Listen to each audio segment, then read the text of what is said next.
Like, I feel like I'm mainly going to Captain Marvel for the end credit scene. I need to get to Endgame. I need it. It's not a bird, it's not a plane, it's superhero Slate. It's a modern podcast where we talk about everything that's great, like movies, TV, superheroes. It's superhero Slate. Oh yeah. Hello, everyone, and welcome to Superhero Slate, the show where we run down the latest superhero entertainment news. We love TV, movies, and superheroes, so let's talk it all out. My name is Chris Dillard. And my name is Mike Royer. And this week, we're waiting for the arrival of Captain Marvel. Yes. She's in space. That's why we're waiting on her to arrive. Aquaman 2 has a release date. Okay, cool. Lay it on me. And is already on our upcoming page, Mike. I updated it the second we had this. We are watching new trailers for Dark Phoenix, Hellboy, and Detective Pikachu. And more. And more, yeah. I love trailer-heavy weeks because it gives us so much to speculate and judge. So I will be judging one of these trailers very harshly. Even the international trailer was slightly better, and you'll find out which one we're talking about. But that didn't get me jazzed either, so I don't know if my broccoli is necessarily steamed, but all the enthusiasm has left the room. But we'll save it. You act like there was any to begin with. Don't even sugarcoat this. We'll talk about that later. But like, there's nothing. You can't go. This multiplied my enthusiasm by 100%, Mike, but that's still 0 times 100. But I remember math. That's 0. Exactly. So, what have you been up to this weekend? You've got something you want to share with the world because about every 2 weeks you bring this up. So, I finally technically beat Bloodborne, which is like a 3 or 4-year-old game. So I know I'm very late to the punch. It hasn't taken me 4 years to beat the game. I got it like last year, but I put quotations around the word "beat" because no spoilers, even though the game's been out for a while. But in case anybody wants to pick it up, there's a boss at the end that gives you a choice to either kind of like end the game and get at one ending, or kind of continue the game a little bit with a different ending. And then I found out there's like a third whole nother ending where you have to do all the special stuff for.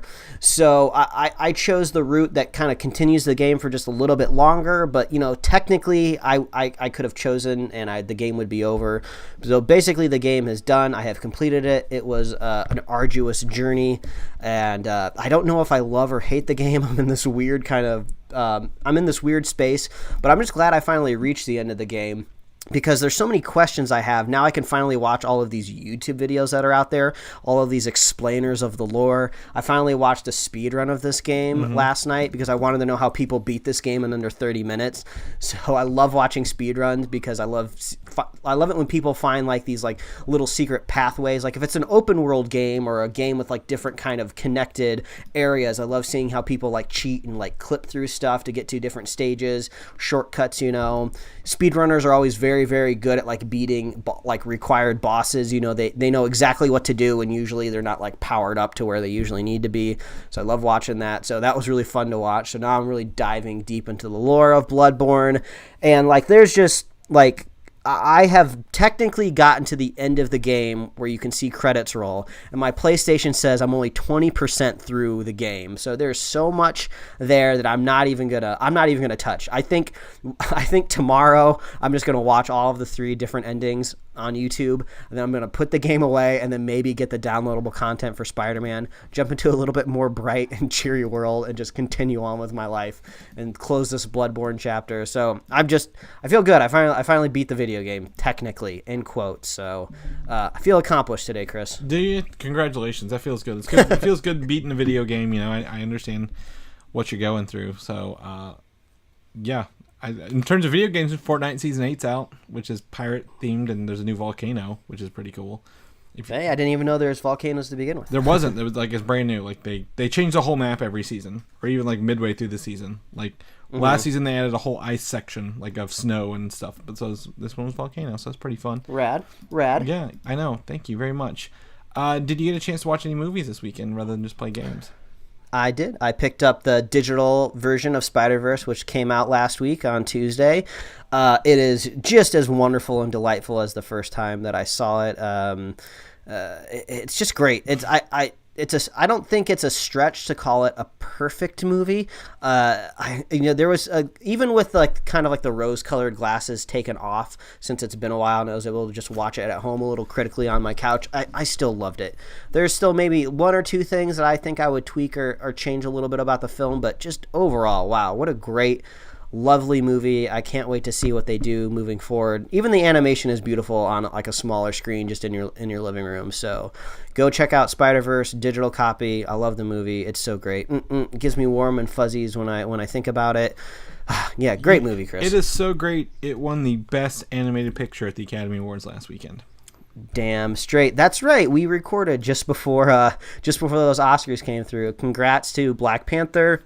Not getting Best Picture, but they won more than I thought they would. Yeah. I thought the film, The Favorite, that kind of like that Victorian kings and queens and fancy garb would kind of get the production design and costume and makeup and stuff. But Black Panther kind of came in and really, really showed up. You know, they didn't get the big picture award of the night. You know, that was controversial in its own right. Things that, you know, we don't concern ourselves with too much over here at Superhero Slate. But props to Black Panther. Good for them. I love that they won Best Score. I love the score of that film. That kind of like, I don't know what instrument, the drums that they're banging, but like whenever you enter Wakanda, like those drums. Yeah, I love that. That's very iconic to me. So way to go, Black Panther. Way to go, Spider-Verse. Speaking of the best animated category, we both almost shared this same photo in real life over in our group chat of Wreck-It Ralph. They had made the best picture winner like little standees for their toys already, and somebody put them out. Ooh, that's hard to see. They'd already been on the floor like, oh no sir, you did not get that.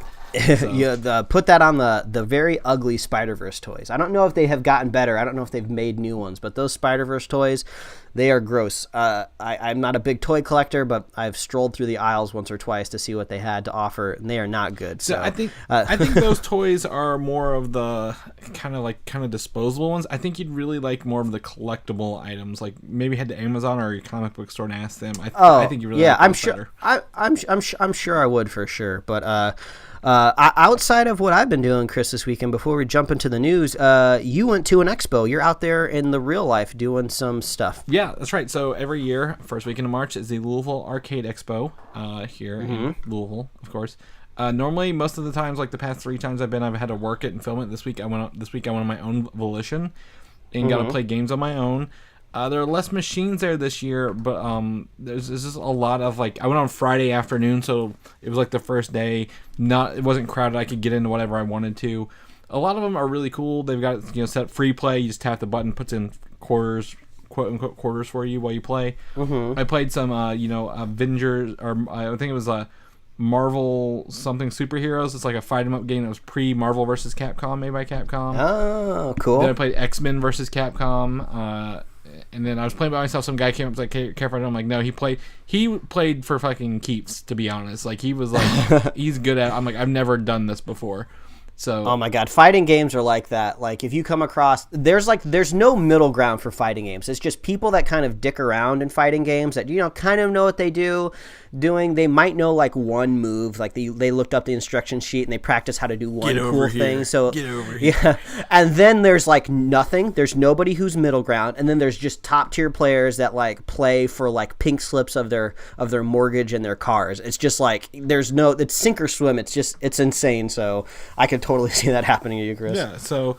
That was fun. They actually had a Fix-It Felix Jr. cabinet there as well, Mike. Oh, fun. That was really fun. I played the Duck Hunt arcade game, which is more of not like a tournament style game. So like they had the ducks flying around, and then they had one where like ducks are just flying constantly off the screen for that. It was really fun. So like, but there's also several rooms where they go through the history of all the arcade games. They have all the old ones, and you can walk through like Virtual Boy, the original Sega, like Ataris, ColecoVisions, all the old game consoles from like pre 1989. That would kind of be cool to kind of like see them all in person kind of lined up. Obviously, you can go to any website and look up like a video game timeline because like every blog and nerd collective has something out there. But seeing it in person, I think that'd be really cool. Yeah, and you could even play them. They were all working as well, which was cool.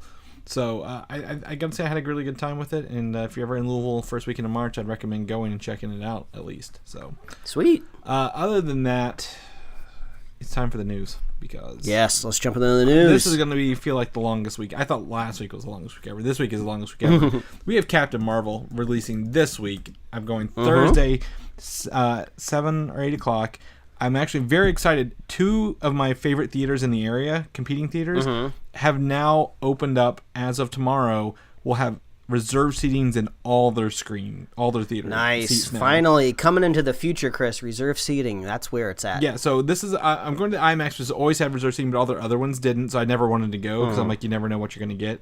But the theater with the reclining seats added reserved seating. So I'm very excited to go watch Captain Marvel again in one of those theaters, because I'm going to go watch this again, let's be honest.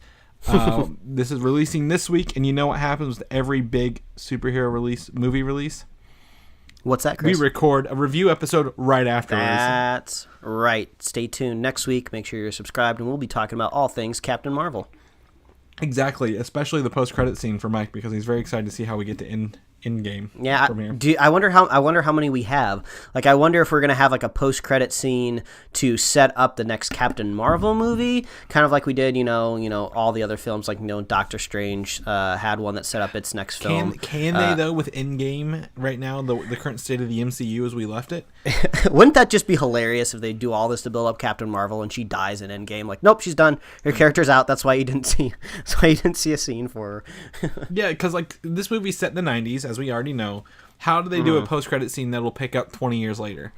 At the end of the day, like I don't know. Like I'm curious as well. Like I'm not knocking. I'm just like, how do they go? Like everybody half the people got dusted. She's never been in the Marvel Cinematic Universe before. How are they going to bring her in this? I'm very well. Excited. Does post credits relate to this other bullet point that you have here for Captain Marvel? I don't think so. This was actually talked about from the directors.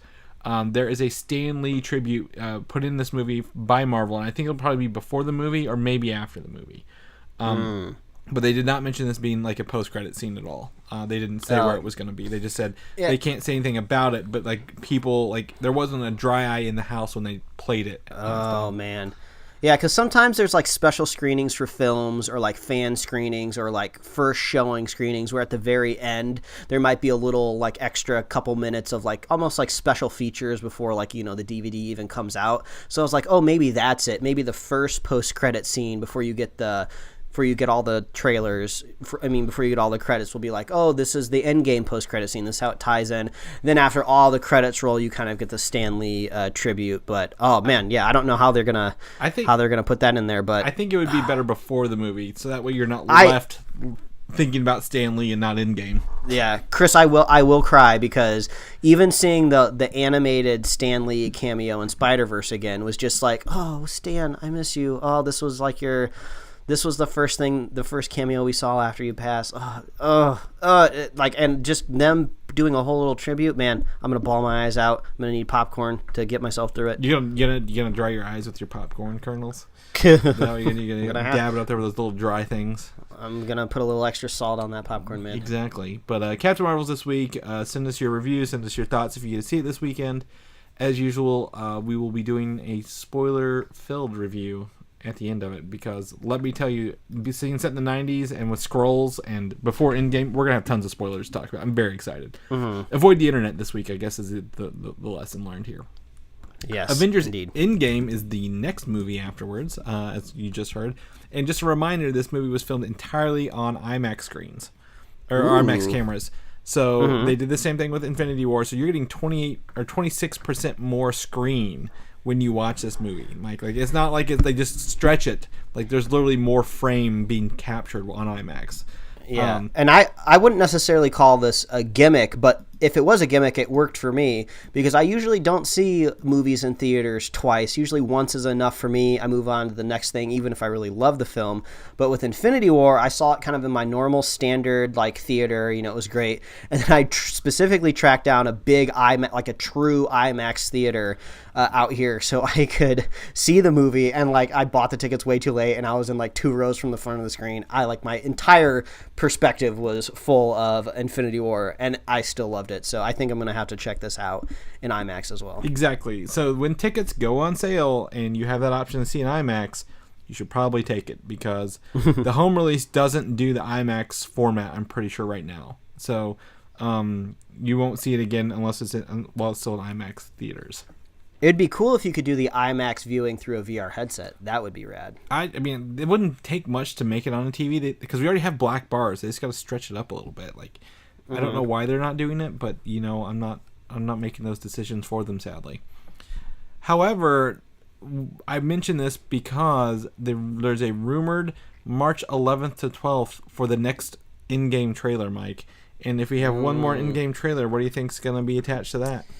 Well, I think it's going to be tickets. And this next trailer, I have a lot of questions because they've done a really, really good job basically not revealing anything. I feel like they're only taking clips from maybe the first 20 minutes, if less, of this movie. And I think that is a great decision. This is almost a movie you don't even need to sell. I mean, everyone's going to go see this movie. But, the marketing department's got to do something. They can't do nothing. So I almost, like, as much as I want to see something before the movie comes out, since we're so close, I'm just like, hold the restraint. Don't show me anything else. I think if they could show us anything new, it might be Thanos without him interacting with any other people. He's just on his own planet. Maybe they just show him with like a rake or a hoe, just like planting some stuff on his planet. Maybe he could be like narrating, kind of like he did in one of the Infinity War trailers. But I don't want to see any interaction yet. Keep all that secret. I tell you why. Who's going to be in the trailer? Captain Marvel. Oh, yeah, I guess after her movie comes out. They've not shown her in any of the other in-game stuff. We know she's going to be a big part in it. I would like to see her in this somehow. I don't know how, but like the best part about these trailers, Mike, no matter how much we watch them, they've all lied to us in these trailers. Yes, that's true. So we don't know what's going on, which is going to be very exciting. So I don't know why they'd wait for the week after Captain Marvel to do the trailer, because you'd want to put it in front. But if it's the trailer includes Captain Marvel, they won't want to give that away before you actually watch the movie for the first time. And also, when a trailer says tickets are on sale, you probably want that trailer to be premiering, like, out there in the world on the internet. So you watch the trailer, you click the call to action in the video, and you go right to the ticket buying thing, too. And also, like, Endgame is such a huge thing. Like, I would think almost an Endgame trailer could suck the wind out of your brand new Captain Marvel movie. It's like that big of a deal. So maybe they're like, let's get Captain Marvel out there, let's get all the hype through, and then we'll get Endgame going. Also, all the Captain Marvel tickets will have been purchased already the first weekend. So if you're buying a second movie ticket, you would buy Endgame the next week, I guess. Yeah, I guess. So I'm excited. I want to know if this is true for next week, because then we'll have another week after Captain Marvel. We get to talk Endgame trailers. That'd be great. Marvel's Eternals is rumored to still come out next year in the November range, and they are currently rumored to be looking for an openly gay actor for a prominent role in this movie, aged I think like 30 to 45 maybe. All right, well, expect the people that complained about the openly gay character in Beauty and the Beast to freak out, and we'll just all laugh at them and be like, hey, catch up with the times, yo. It's a Marvel movie. You'll still go see it. It's one of those things. And it's also one of those deals where, like, they've talked about being more inclusive in the Marvel Cinematic Universe kind of going forward, and I think this is one of those steps towards it. Will I think it be the main character? I don't think so. I don't think the main character is like 30 to 45, but I could be wrong. I've not read the script. I don't know anything about this movie. But that doesn't really faze me. And this is going to be the people who get upset. Have you heard about the Captain Marvel versus Shazam thing going on? Oh God, which is the dumbest thing I've ever heard. People are rude, and they're stupid, and they're dumb. And I'm glad Rotten Tomato decided to kind of like lock that off and stop people from doing that nonsense. Yeah. So just for people who don't know, Captain Marvel, the Marvel one, was, I don't know when they first came out. I think it was after this, but DC used to own the Captain Marvel character, who we now know as Shazam. They did not renew the copyright. I want to say it was in the 50s. And then Marvel bought it up because it said Marvel in it, and they bought Captain Marvel. So that's why Captain Marvel is now Shazam. So everyone was like, I stand behind the real Captain Marvel. He's not been called Captain Marvel since the 50s. Like, I don't know who you think you are, but like, No one's grown up calling him that. It's just a bunch of sexist bullshit. Yeah. So it's stupid. It's very stupid. So, yeah. Anyway, on with the show. The Star Wars Galaxy Edge. I'm very excited for this, but I don't know when I'm going to go. This is the Disney park thing we've talked about before. The Galaxy's Edge. The theme park. All these news came out this week. So the theme park is set between The Last Jedi and Episode 9 currently when it comes out. And they've built the park so it can be updated, changed, and integrated with any other Star Wars stuff they decide to release afterwards. Because Star Wars is an ever-changing thing. I believe this is the Disneyland park, right, out here on the West Coast. Both of them. Oh, okay, gotcha. So because I went to Disney, like I said in December, all their stuff was still set between episodes. The Force Awakens and the Last Jedi, because like you get Captain Phasma and they're all doing the military marches up and down, that stuff. So they're moving to the next one. The rides in this are going to be, one of them's called Rise of the Resistance, which a lot of people, like, they've not released any information on this at all, but apparently will put you on a Star Destroyer and then bring you face to face with Kylo Ren during this little ride. Ooh, fancy. I think I saw like some concept art of someone, like, one of those like train track driven rides where you're like in the trolley, like, and it's pulling you through it. It might pull you through like a Star Destroyer and then making the AT-ATs and so on and so forth through it. But my favorite one, I think, is going to be the Smuggler's Run ride, which puts 6 people in the cockpit of the Millenium Falcon, and you all control different things on the Millenium Falcon while you're doing this. Oh, that's cool. Now, you may have just mentioned, maybe I missed it. Do any of these rides at either park, I guess either West Coast or Florida, are they going to have any rides that move? Like, I know they have like the rides where you put on the glasses and the pod like moves around on like a stand, but do they have anything on like a track? I think that's Rise of the Resistance is one on a track. Okay, gotcha. Okay. Smuggler's Run, I think they're going with more of these 3D ones because then you can update it cheaper by changing the videos. I mean, yeah, that's totally fine. I think both rides have their own merits, but I think when you open up a brand new park, you gotta have both. Right, you gotta have the moving ride and then the pod. Well, ride. this is exactly like the Avatar Land. It has a moving ride and then it had the pod ride, and that was the 2 rides in Avatar Land, and everything else was just the experience.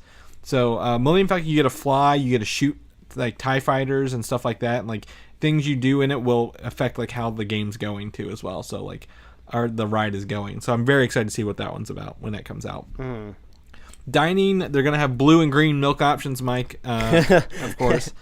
I wonder if it's actually going to be milk. It's not. They said it's not milk. It's like a cool drink, like plant-based drink, but it is not milk. I wonder if it's going to be like kind of like horchata kind of based, or something kind of like that, since it's it's a little bit more refreshing on a hot day in a theme park. Yeah, exactly. So they did very specifically say this is not milk. This is just supposed to look like milk.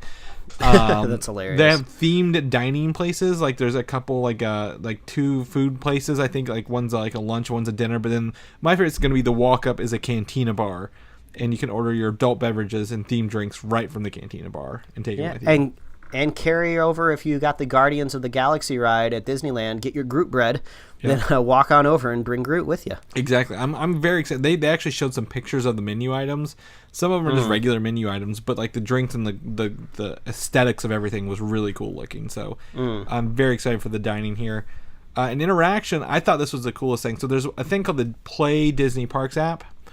And this app will like let you book rides and do other stuff like while you're waiting in lines and stuff like that. Like when you enter Galaxy's Edge, the app will change into Star Wars mode based on your location in the park. Oh, that's fun. And give you missions and stories and stuff to interact with the Star Wars Galaxy's Edge land. So you're not just holding up a paper map and waiting in line, tapping your foot the whole time. So yeah. And I should shout out a fan of the show, Christopher Kidman. He reached out to me via Twitter because he sent me one of these new animatronics that's going to be at one of these parks. It's a Star Wars character I'm not familiar with. Is it a Holdo something or not Holdo? Yeah, Holdo Onaka. Onaka, So yeah. He's from the Clone Wars, the animated TV show. Okay, I wasn't sure if this was like a brand new person, but it's this animatronic that is just beautiful. it's so fluid. It almost looks like somebody in cosplay. So they are really stepping it up. I love these high-end animatronics. They're so much fun. So thanks for sending that my way. Man, yeah, their animatronics are getting out of control. Tokyo Disney's got this crazy Beauty and the Beast animatronic that they're whipping up. So, that's the thing. That's the thing I love about Disney parks. Like, obviously, you're gonna have to wait in line to go on these rides, but even just like walking around the park, you're just going to see like cool stuff. There's a chance that this animatronic is in the line and you get to watch him while you're waiting, because that's how it is for Star Tours out here on the West Coast. I don't know if it's like that down in Florida for you, but when you're waiting in line for Star Tours, there's like a really nice fluid C-3PO next to an R2-D2 that's like talking to you. And he is a robot, so like his motions can only get so fluid, but man, doesn't he just look like actually like a robot in real life. So what's cool, actually, the whatever his name is, Onaka, I can't even think of it, Hondo Onaka, he is going to be on the Smuggler's Run ride. He's the guy on that Millennium Falcon ride. So that's where he's going to be living on that one. Awesome. Yeah, he's a big part of the animated Clone Wars, and Jim Cummings is the voice actor for him. I remember this because he was so big. He's a voice actor who does Winnie the Pooh as well. Oh, that's cool. So yeah, it's fun. I'll send you this link. Yeah, here, I'll just link it in here with all the photos, because some of this stuff is really cool, and I think people would love to look at this stuff later. But it's really cool. I love theme parks. I do my best to not like kind of complain about the prices, because like they're just kind of doing straight economics of like they know they can get this money, so they're going to charge it. And if it was too cheap, the parks would be way too full all of the time. So the lines are bothersome and everything, but man, I love theme parks. They're so much fun. There's no better way to feel transported to like a different fantasy world than going to a Disney park specifically, because they go all out on all the little details. And I'll recommend another podcast. There's a podcast called Podcast the Ride, and they are just theme park nerds, and they'll talk for like a whole 2 hours about like an extinct theme park ride that was at Disney World like 20 years ago. So they really get into the weeds, and it's fun to kind of hear them talk about, they did a whole episode where they just talked about the restaurant at Hogwarts. Really? So they just talked about all the different menu items. So it's cool. They know what they're talking about. And it's fun to hear history and lore of theme parks. There's so much that goes on behind the scenes. So yeah, check out Podcast Ride if you want to know more about theme parks and stuff. All right, there we go. I'm very excited for this. I like Star Wars, and we need something good Star Wars related, Mike, to get us hyped for the future of Star Wars. So yes, we'll see what's going on there. Speaking of hype for Star Wars, The Mandalorian, the TV show for Disney Plus, has wrapped principal photography on the show finally. The 10 episodes with a Game of Thrones budget is directed and run by Jon Favreau. Well, not directed, run by Jon Favreau. There are many directors like Taika Waititi and others in here.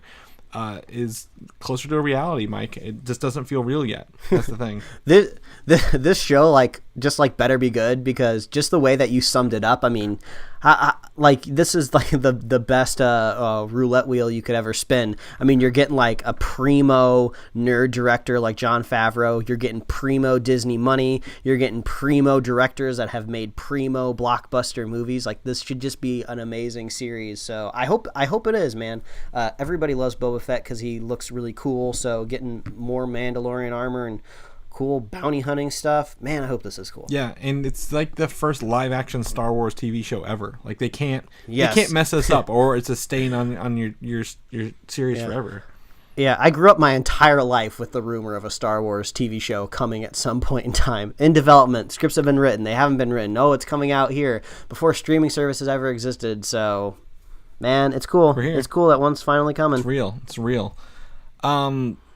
That brings us to, we're going to shift gears a little bit. We're going to talk about New Mutants, the Josh Boone directed kind of horror film set in the possibly the Foxman universe. We don't know. Mm-hmm. The release, everyone's like, is it going to come out? Yeah, the release is very likely. Like, yes, it's going to come out. But they may be looking at it to be one of the first movies to debut on Disney Plus as well. So are you saying the first movie to come out of theaters and then go to streaming, or it's going to skip theaters altogether? I think skip theaters altogether. The Fox Disney deal is rumored to be wrapped up in 2 weeks, mid-March, like we've been promised. Mm-hmm. And if that's so, Fox or Disney would be able to take this show, wrap it up a little bit, change anything they want to maybe remove any Fox references, and then drop it onto Disney Plus immediately. They wouldn't have to wait around for like pressing it for theater release and stuff like that. I would love to be on a fly on the wall for this movie specifically, because you have all of these brand new actors that haven't played any of these characters yet. You're stamping like a whole new world down in this Fox universe, and it's like, I just want to know, like, they watch the first cut and they're just like, okay, how do we possibly put this into the MCU if we want to? Is it even possible? Should it just stand on its own? So I would expect it more, in my opinion, to come to Hulu, just because it seems like more of that type of audience, since this is supposed to be darker. But yeah, this seems like a really weird puzzle piece. Like, this is either like an editor's dream to make a whole new movie, or an editor's nightmare to kind of like get this to work. But this is going to be crazy. They do have some reshoots to do still on this movie. Like, they've not done them yet, because I think they're waiting to see what Disney's going to say. What's Feige going to say? Is he going to be like, yes, do this, this, and this, or no, don't do this, this, and this? I think is the end goal. But they were waiting for everything to finish up before they did that. So I think we're going to get a lot more of a definitive answer. I mean, like I said, by San Diego Comic-Con at the latest, maybe even sooner. Maybe a trailer with the other X-Men movie coming out this year, Dark Phoenix, in June. What if they're just like totally like throwing a curveball, and they're just re-editing the movie, and they're taking out the word mutant and just replacing it the word inhuman? They're just making this really weird Inhumans movie, so they can just like kind of push it off and be like, yeah, we made an Inhumans movie, we told you we'd do it, and now let's bring the mutants back in. They actually just paid a guy off the street to come in and cross out new mutants, and it says new Inhumans, and it's just written above it in handwriting. Like, they didn't even try that hard. Yeah. So. Oh boy. But yeah, so this one's up in the air. But I mean, if they go R-rated, Hulu. If they don't, if it's PG-13, Disney Plus would definitely be still home for it, I think, at the end of the day.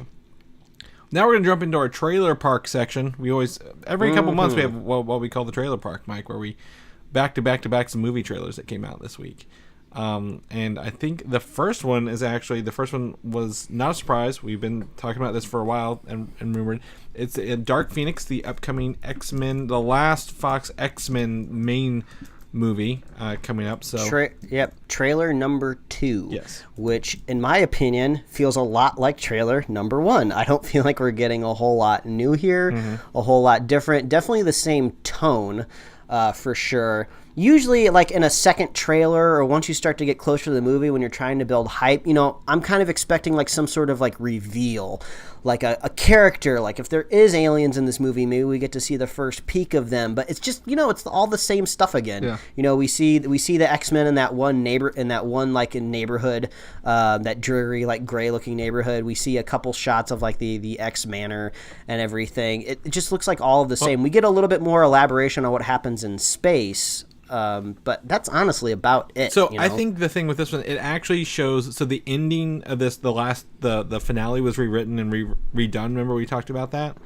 That was this new train scene, I believe, is the final act. Now I think that was all new, and that's why we hadn't seen it before. We do also get to see the start of whatever Quicksilver's YouTube sequence is going to be, because we all know we just take those out, put them on YouTube. Yeah, and watch those. I thought that too. I was like, I feel like they're just got a formula here. Like, we got to get a cool Quicksilver scene in there. We got to get a scene where Charles and Magneto just like push and pull between what mutants should or shouldn't do. And there you go. Basically, you got yourself an X-Men movie. Got Mystique just like really stretching her bounds of what a leader is.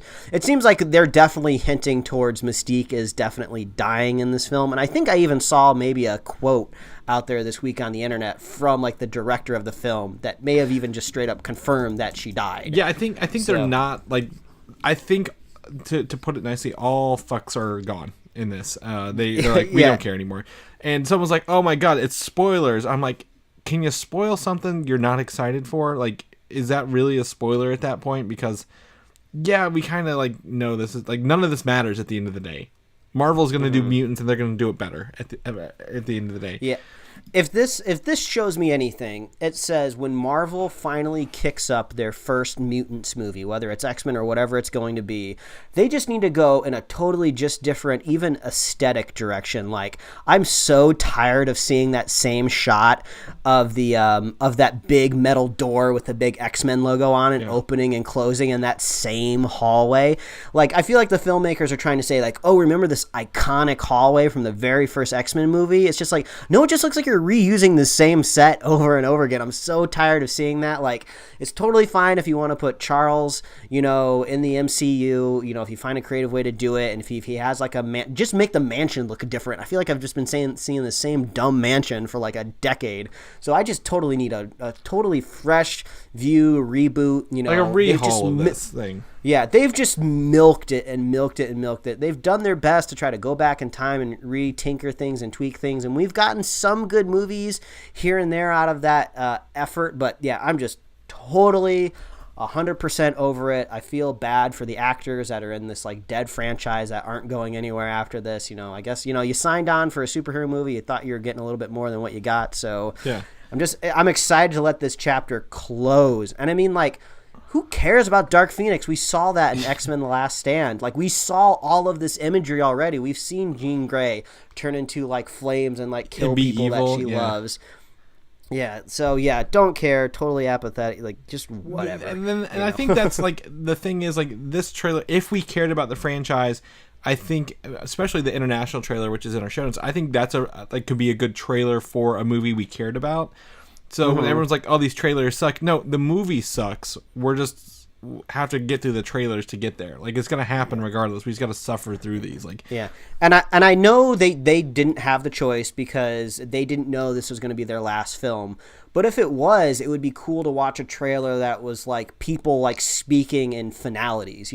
Somebody saying like, "Oh, this is it. This is the end. This is where it all stops." And we could get like a whole angle of like they're wrapping it up. But they didn't have that opportunity, so I won't blame them for that. Do you think trailer 3 will do that once the Fox deal is completely finalized? Yeah, maybe that's why they're not doing it yet, because they're like, we can't say that because if it falls apart right now, Fox is going to keep making these stupid ass X-Men movies. That would be manner. That would be so. Hilarious. I think once they do it, I'm like, okay, this is wrapping up 19 years of X-Men movies right here. Come see it, and it probably does. It probably ends on a cliffhanger. What do you know about that too? Like they didn't. Oh God, it doesn't even wrap itself up. All right, but there you go. There is Dark Phoenix. There is one scene in this, though. I will tell you, they're trying to throw us off. Magneto's using guns to shoot somebody. The person walking down the hall is actually Jessica Chastain's character in her black overcoat. So I want to know what her powers are, because I want to know who she is at the end of the day. Mm-hmm. That's like the only thing I care to find out. Like, who is this person and what is going on here? But nothing else. I don't care. I just don't care. So we don't care. We don't. A movie we probably care about, I actually think this is really cool, is the Hellboy movie trailer with the red band trailer too. With the smoke on the water kind of rendition going on underneath it. That was cool. What is really cool about this movie is I love all these, like, not quite Lovecraftian like creatures, but like these look like Silent Hill monsters that are coming from hell in this, and they have a bunch of them. Like, for once, like, it's not just like, oh hey, here's a couple little zombies kind of thing. Like, they have a big one walking down the city, impaling people, chopping them in bits. One of the houses is on chicken legs in the background. That's from the comic book. Yeah. And I just beat Bloodborne, so I've already been killing a lot of monsters, so I kind of sympathized with Hellboy and his strife, what he was doing. A lot of really cool imagery of him like riding like a dragon with like a flaming sword and like a fire crown. Like, yeah, there's so much in here. Like, this is really cool. I can ding the trailer itself because there's some kind of really weird, out of place like ADR lines. So they try to put dialogue in this movie, in this trailer, that does not fit with the scene and what the characters are saying, so it gets a little kind of confusing and hard to kind of process what I'm like watching. But the visuals that I'm seeing all look great. I think David Harbour is going to be a great Hellboy. Like, I'm glad kind of like this Ron Perlman kind of fanboyness has kind of like faded into the distance. Yeah, he was a great Hellboy, and it's a shame that he didn't get his third Hellboy movie, but he needed that movie a couple years after the sequel of Hellboy 2. This wasn't going to happen like a decade later. So like, we can let Ron Perlman like move on and still be happy. This is like that weird. Did you see the whole like drama of like this animated Scooby-Doo movie? I didn't know we were going to be talking about this in this segment. No, but did you see that? I keep seeing about how Shaggy's going to be in Mortal Kombat because he keeps the Shaggy memes. That's about it though. What's up? But like, the Will Forte has been cast to be the voice of Shaggy in this new animated kind of Hanna-Barbera kind of universe of Scooby-Doo, where they're going to bring in some other Hanna-Barbera characters. And I love Will Forte. I think he'll actually make a really good Shaggy. But I guess everybody was really disappointed that Matthew Lillard wasn't cast as Shaggy, because he's been Shaggy in literally everything else. But it's like, where's the rule? Where's like the law set forth by the powers that be that Matthew Lillard is Shaggy in every and all iterations? Like, he got to do 2 live action movies. I'm sure he's cashing a ton of checks for all the voice acting he's been doing for the movies and video games and everything else that he's in. So I guess he was a little bummed that he found out that he wasn't going to be in this movie when they announced it. So I don't know if he was attached at some point in time and got kicked to the curb. But I mean, like Matthew Lillard, like, I love you, dude. I think you're a great voice, but like, when they're making a brand new movie, don't just expect to kind of be carried like through all this process. So yeah, it's just crazy. People are just really weirded out when things change. Mm-hmm. So I think, back to it, I think David Harbour is going to be a great Hellboy. I'm looking forward to this. I love the blood. I love the fire. I'm digging it, Chris. Yeah, it's really cool looking. I love the aesthetics. Again, the music's cool. I want to see more. I think that was cool with the dude who did the transformed into the tiger or whatever, I guess. What was it? Yeah, there was like a transformation to like a cheetah or a leopard or something, or I don't know, a panther. Yeah, exactly. So I was like, I don't know what he's doing, but I like what I'm seeing here. So that was really cool. So yeah, I'm down. I'm down with Hellboy. It's officially rated R as of this week, and it'll be coming out I think April 15th or something like that, in the middle of April. So that's an April movie we've got to look forward to. One of the 3 big ones. Mm-hmm. Detective Pikachu dropped a trailer 2 on us this week, and finally. Remember when I talked about Mewtwo maybe put his dad's consciousness in the Pikachu a couple weeks ago? Uh-huh. Doesn't that feel exactly how like this trailer starts? No, it's too weird. Like, like his dad's consciousness is Ryan Reynolds. Like, I don't want that to be what happens. Oh, I don't either. But everything else about this is pretty cool. I really like this trailer. Yeah. Honestly, I really just like seeing the different Pokemon. They look so weird when they're rendered in real life with like textures and lighting. It's just bizarre. This movie's so weird, but I think it's really creative avenue to get into the Pokemon universe. It almost seems like it's a movie with a plot, and the Pokemon are almost ancillary. It's like we have like this detective crime thing that we're trying to figure out, and then there's just kind of just Pokemon just happen to be inhabiting in the world. Kind of reminds me of like, you know, it's an anime, you know, kind of at its roots. Well, I think technically it was manga first and then it was an anime.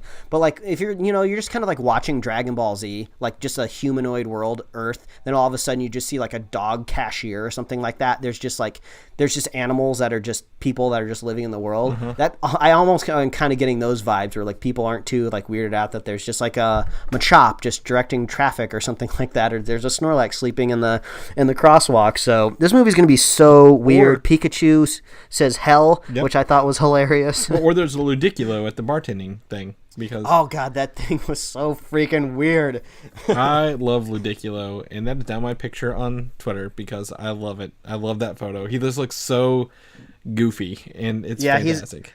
He's got those kind of like that specific, there's like a specific terminology when the eyes kind of go out and they're not really focusing on anything. Like, it's not like really deer in the headlights eyes, but he has those, and it's just weird and bizarre. But yeah, man, I'm all on board. I'm buying tickets. I'm gonna see this weird freak show. Mm-hmm. Yeah, I'm gonna be there opening night. I'm very excited. I think a lot of people, someone was like, oh my gosh, they spoiled Mewtwo at the end, but I'm gonna push back because I think showing Mewtwo at the end was very smart. Like, look, you're gonna get your classic Generation 1 Pokemon here. Mewtwo is going to make an appearance, and he didn't do anything other than fly through an exploding air balloon. So I think that was really cool. Like, I think that's such a hype moment to see what was, the original most powerful Pokemon in the game show up for once. Mewtwo looks so weird to me. He looks like a sex toy. Like, he's all kind of flesh colored and he's kind of shiny, and he's kind of weird to look at. So that unnerved me for sure. But every Pokemon has unnerved me in these trailers. So there you go. Yeah, the live action adaptation, like, they don't look what you think like they look like. That's for sure. Some of them are way too fuzzy, but either way, it's fine. I'm very excited for Detective Pikachu. Ryan Reynolds also, before this trailer earlier this week, put out a little spot called Becoming Pikachu. and it's like a little, what is it, behind the actor studio. Yeah, he's like, I'm very method actor. I lived at his height late, and there's a photo of him laying on the floor. I tried to lose 180 pounds so I can be his weight. I ignored my daughters because Detective Pikachu doesn't have daughters, kind of thing. And they brought in his wife, Blake Lively, to be like, yeah, no, we're not seeing this movie. And I will watch any video, any 3-minute video or 1-minute video that has Blake Lively in it, because she is a cutie. So Ryan Reynolds, he's got it all. Yeah. And he didn't even change his voice. And like, yep, he didn't change his voice. So that's a funny trailer, funny little 1.5-minute video. It's in our show notes as well. Shazam, we're getting a new trailer tomorrow. Mike, excited for that? Honestly, it's about time, because trailer that number 2. For some reason I feel like we've already had 3 trailers, but in reality we've had 1 trailer and like some TV spots and some weird like just like social media like TV like spots almost that aren't on TV. They're just like in Twitter. So it's like I don't even know like what is. So I'm glad that we're finally getting an official trailer, because this movie I'm kind of pitching Shazam and Hellboy and Dark Phoenix as kind of like these wild cards that we have at the very beginning of this year. Like they're either gonna flop or they're gonna soar. I feel like I just don't know what's gonna happen. I'm afraid Hellboy is not gonna make a lot of money just because it's smack in between these big Marvel blockbusters. I feel like it's gonna get drowned out, which is unfortunate, but I hope it makes enough money to get a sequel. Then maybe they can kind of pivot the next release date somewhere else, or maybe it's counter programming since it's rated R. Maybe they'll get a little bit of a difference audience there. But I mean, who knows? Maybe Dark Phoenix could do really well since it's a very well-known property. I was looking at comments of like the trailers and on social media, and people seem to be excited for it. So I suppose there could be a couple people out there. And then bringing it back to Shazam, like I was going to ask you this on the show. Do you think Shazam is more well-known as a character or less well-known as a character as Iron Man when Iron Man's first film came out? Lesser known. Yeah, so that's what I was trying to think. Like, you have a very unknown character here.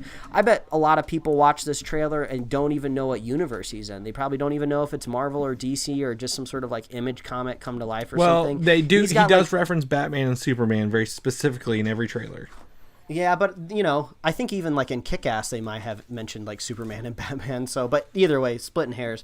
But, yeah, no one really knows who he is, so is that lack of recognition going to be a problem? So I feel like we just got a lot of unknowns here at the very beginning of the year, and we have a lot of very strong knowns. We know Captain Marvel's going to rake in a ton of dollars. We know Endgame is. So we have all these other weird movies that I just don't know what to think about them. I totally agree with you. I wish I was hyped for Shazam at this point in time. Like Aquaman, came off, didn't disappoint me.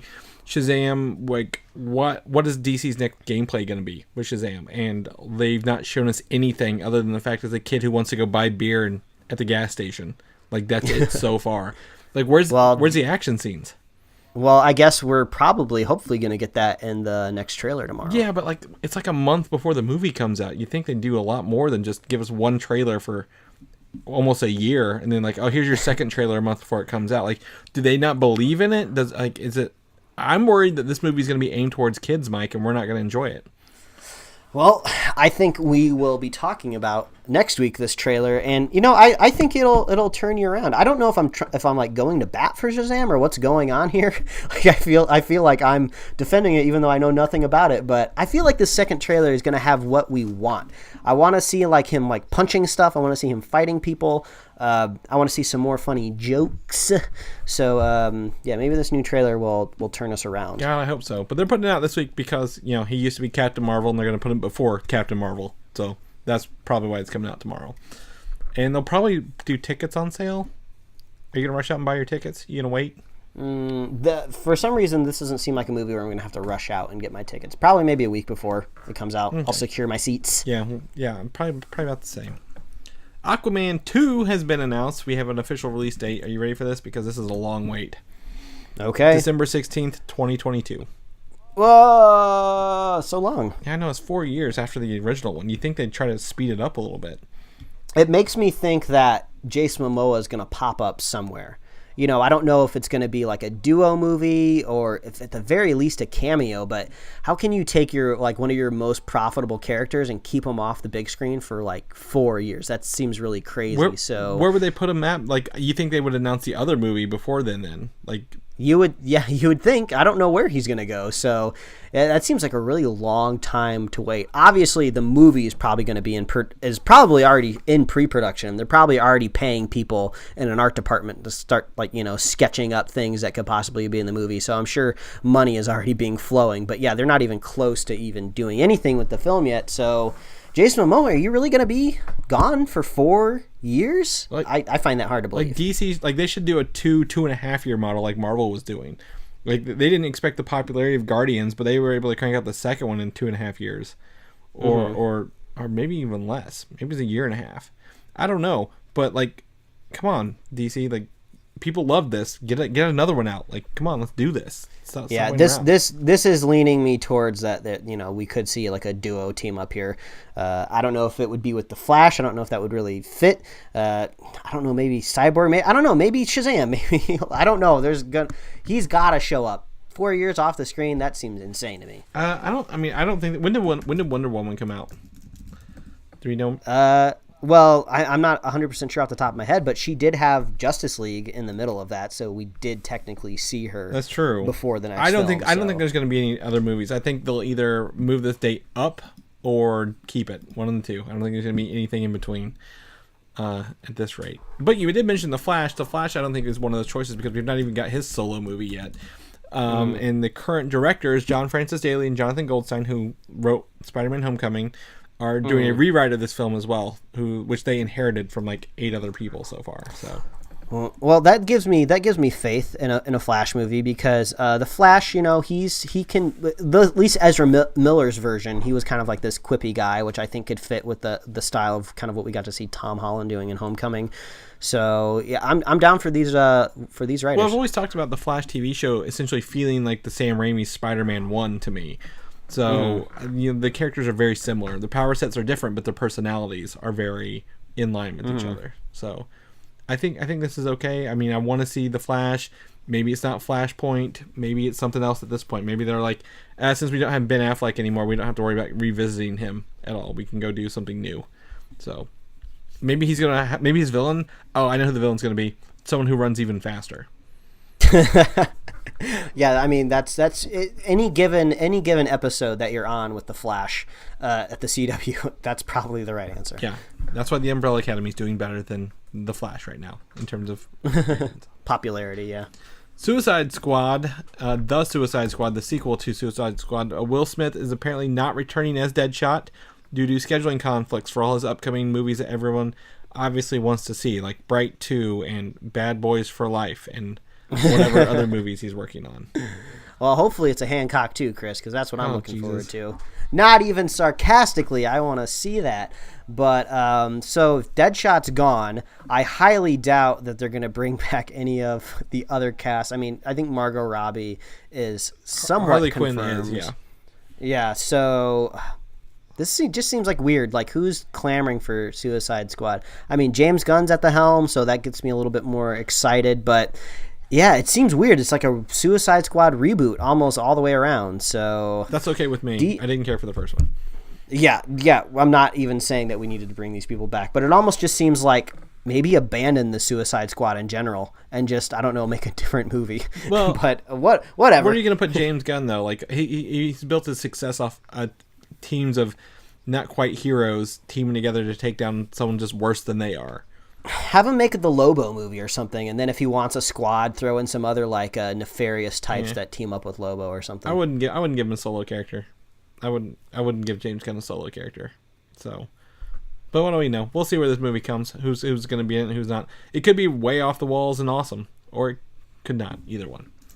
Batwoman coming to, that's the CW, right? Isn't that Batwoman? Where it's going? Yeah, I'm not 100% sure. It's definitely in the Arrowverse of Berlanti Studios, but I'm not sure if it's a streaming thing or if it's a CW thing. I think it's CW, so let's just leave it that. Yeah, whatever channel it's on, they cannot use Batman at all. Like, they can and say it, but they cannot physically show or introduce Batman in any of their episodes. I mean, that kind of that makes sense. I mean, they've been pretty restrictive. It's kind of weird, you know. You would think between your characters of Superman and Batman, your top two superheroes at DC by miles and miles and miles, your big head honchos, that you've technically shown Batman on Gotham, I believe. You know, the bat suit. I think you see it in Titans as well. You know, and then you've also just straight up seen Superman on Supergirl. So why can't you show Batman on Batwoman? Maybe it's because he's kind of finally getting that movie in development. He's finally coming back around to his standalone, and maybe they're just like, well, Gotham's not a problem anymore. That's not coming back. Maybe they've kind of shot their load of Batman on Titans, and they won't need him again in seasons 2 or 3 or 4. You know, they can move forward without him. So maybe they're just like, all right, no more Batman. No more Batman. Yeah, they let Gotham have him for 5-6 years. I mean, let Batwoman have him for an episode. I mean, come on. It can't be worse than that, right? Or maybe the licensing fee for Batman's way more than the CW can afford. So I mean, that could be. So maybe they just went like, hey, we can mention him, but we can't show you what he looks like. I don't know. I'm kind of excited to see what that show does, Mike, to be honest with you. Batwoman over any of the other new ones coming out of there. Yeah, I think as far as I know, the pilot has been ordered, but I'm not 100% sure if it's technically had a season order yet. I don't think so. So I think everybody's just assuming that it's going to go to a season because, I mean, that's like a top-tier Batman show. We haven't really had one of those yet. So let's bring it on. I just want to see if they can do a little bit better production design, because if you watch that crossover they did this year, basically Gotham was just a building in Vancouver with a bunch of gargoyles just everywhere, not even attached to the building. They were just like planters on top of the roof. It was weird, man. Hopefully they can fix that with the Batwoman show. But yeah, I'm down. Maybe bring in some Batman villains proper. It seems like they won't have a problem with them using those characters. Yeah, we could. I don't know much about Batman or her rogue gallery, but we could see some real Gotham people pop. Maybe they show Batman later. I don't know. They could maybe get enough money to have him in an episode next season. Yeah, they'll come out with a standalone Batman movie and it just tanks, and they're just like, all right, fine, you can use all Batman. Right, we need some good Batman reviews. He's not working out for us right now. Yeah, so the Umbrella Academy, the show on Netflix that everyone is raving about, we had a review episode we just recorded before the show. Yeah, and we liked it, like we talked about last week, but we just want to let you know our review episode will be up. If you're listening to this, you probably already listened to it, and if not, it starts off spoiler free and then gets into spoilers later on. So yeah, and I mentioned it in the review, but there was a link that I sent Chris before we started recording today that, like, Screen Rant apparently got a hold of some sort of data that said that Umbrella Academy is officially more popular than The Flash on CW. I think maybe, I don't know if popular was the word they're using for a specific reason or just for the headline. I think technically it just has more viewership. So that's pretty impressive that a paid walled off streaming service, even though everybody technically does have Netflix, is competing with something that you can just get for free over the air with like bunny ears. So I think that's pretty cool that Umbrella Academy is getting those eyeballs. Not saying The Flash doesn't deserve them, but it's cool that Umbrella Academy, a very unknown property, is kind of hitting the mainstream. And I've been hearing of people watching it that just don't usually watch like superhero stuff, you know. Usually kind of like people are just like, oh, something new on Netflix, I'll give it a shot. Umbrella Academy, this is cool. So yeah, rad. Go listen to our review. Yeah, like I said, my boss was like, hey, I saw the show The Umbrella Academy and I thought of you immediately. I'm like, awesome. So people are just randomly watching it, which is really cool. So very excited. So you can go check out our review over there. That's our news for the week, Mike. I'm very excited for Captain Marvel. I'm trying to I'm getting amped for this. So I'm kind of lukewarm. It's not like that I'm not looking forward to it, but I feel like the Endgame hype is just overshadowing Captain Marvel, and hopefully that changes when I'm in the theater. But I can always look forward to popcorn. So there's something always getting me to the theater, Chris. You got bad taste, man. Popcorn. But anyway, if people don't know what you're up to, what you're doing, and how your theater experience goes watching Captain Marvel on a Saturday afternoon, gotta wait so where long. can people find you at?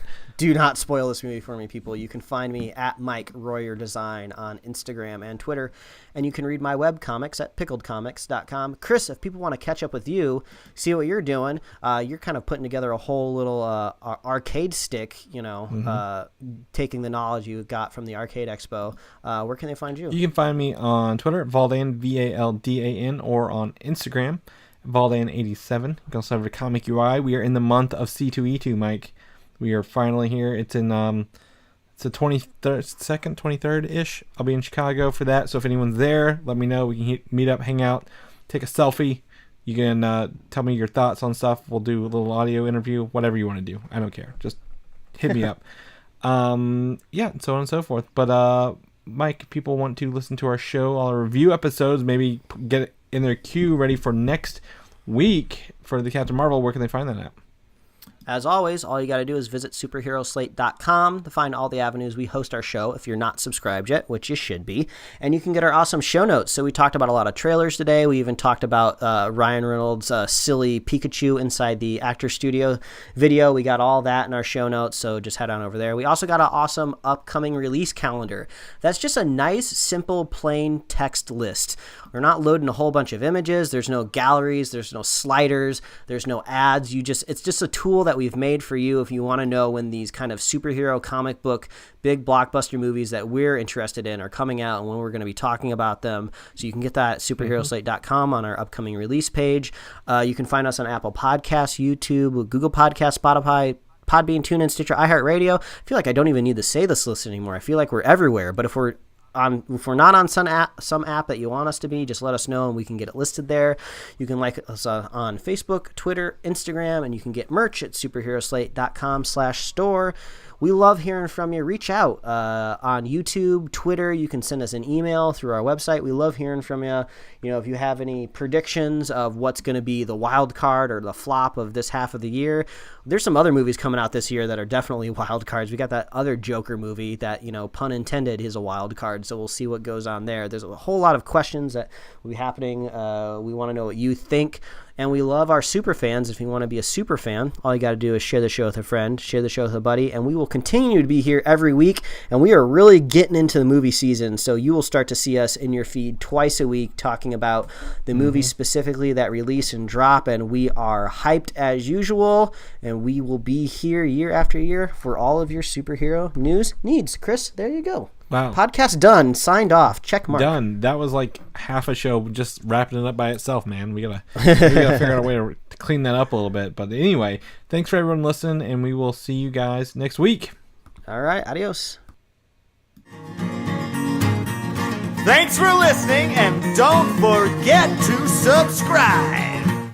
I love that. I laughed just as hard when I watched it at home on the couch.